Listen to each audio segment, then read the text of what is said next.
Mushrooms curry అండి. ఇక wash చేసుకొని ఇవైతే చిన్న ముక్కలు కట్ చేసుకోవాలి. చూడండి, ఇక తగినంత ఆయిల్ అయితే పోసుకోవాలి. జీలకర్ర ఆవాలండి, పసుపండి, ఉల్లిగడ్డ ముక్కలు, అల్లం వెల్లిగడ్డ పేస్ట్, బిర్యానీ ఆకులు, మష్రూమ్స్ ముక్కలండి. ఇవి కలిపి బాగా మగ్గనివ్వాలి. టమాటా ముక్కలు అయితే ఇక చిన్న కట్ చేసుకొని మిక్సీ వేసుకోవాలండి, పేస్ట్ లాగా.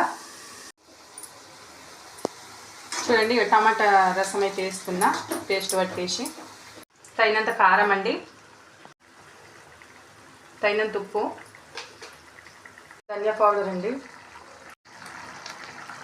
గరం మసాలా. మూత పెట్టి మగ్గనివ్వాలండి 8 minutes. చూడండి, లాస్ట్ ఫైనల్ అయితే ఇక కొత్తిమీర వేసుకోవాలి. కొత్తిమీర వేసుకొని దించుకోవాలండి. ఏమయ్యా, ఇగో mushrooms curry ready. Thank you.